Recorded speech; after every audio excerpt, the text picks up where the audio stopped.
Richard sat completely still, paralyzed even. He felt like he was dying. Paragraph 175 had passed. His head felt dizzy, the lights were spinning, the smell of rich, red wine was nauseating. His father, head of the Hitler Youth, stood at the head of the long mahogany table, with fellow Nazis smiling, laughing, and applauding his speech. Richard cringed as gossip floated around the dining table, words like homosexual and elimination choking him. The yellow chandeliers were out of place all of a sudden, too bright for the darkness swirling within him. His chest was tightening, caving in from their words, the weight of a nation pressing in on his pink heart. It never used to be like this. Paragraph 175 had always existed, but it was never enforced. Homosexuals were never talked about, and they lived their quiet lives with their friends. But now Germany considered homosexuals, Richard, to be weak men, people who need to be cut off like a dead limb. Richard never let himself believe they would vote to enforce it though, wouldn't dream of the consequences. Now he knew why. It felt like a horrible, wretched nightmare. And now the dinner was over, and Richard was crying in his room. An aged shoebox sat next to him, filled with hundreds of faded letters. He held one in his hands as tears splattered onto it. They all started the same way. To my Richard. And they all ended the same way. I love you, Joseph. Richard couldn't tell his family, especially now. Before, perhaps they would have disowned him, and he was okay with that. But that's not to say it wouldn't have hurt, because God, it would have hurt so much.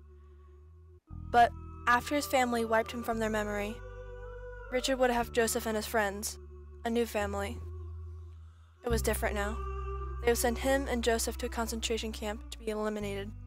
And Joseph deserves so much more than dying at a concentration camp, so much more than dying for loving Richard. Richard's soul was collapsing into nothing. A black hole tore at the ground he stood on, his reality exploding into stardust. His heart was a dying sun, all light within it extinguished like a match, his body immediately feeling pain and cold as it flickered out. He read the letters over and over again, sometimes having to bury his head into the pillow and scream like he was being murdered, because really, there was hardly a difference between murder and whatever the hell he was feeling in that moment. Richard stumbled to his desk and pulled out a piece of stationery. Joseph, I love you. I love you so much, and I'm sorry. 175 passed.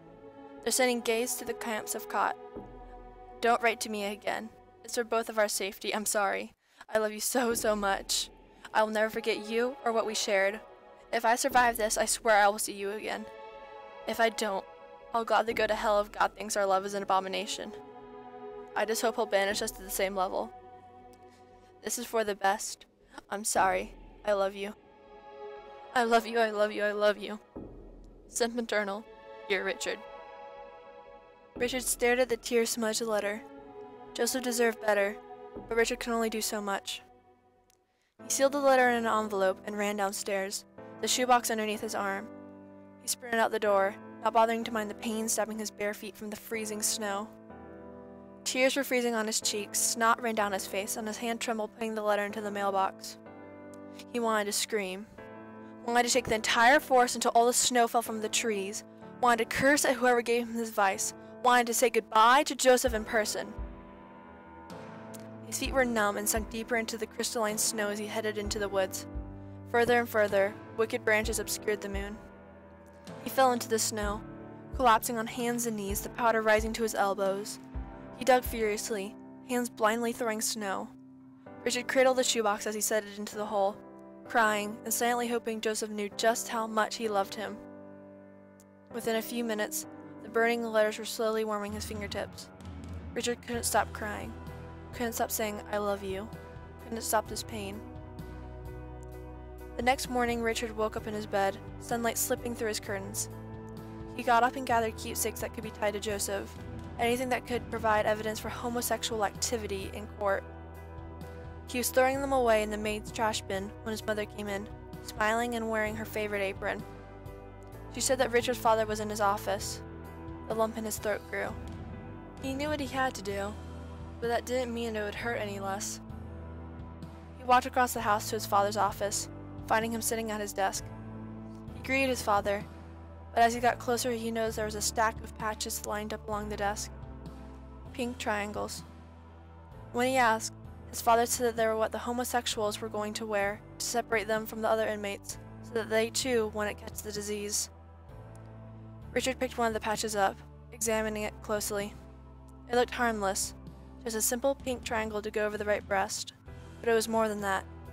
It meant inferiority, disease, mistake, elimination. Richard nearly dropped the patch when he pictured Joseph wearing one. Quickly, he put it down and told his father he wanted to work alongside him for the Nazi Party.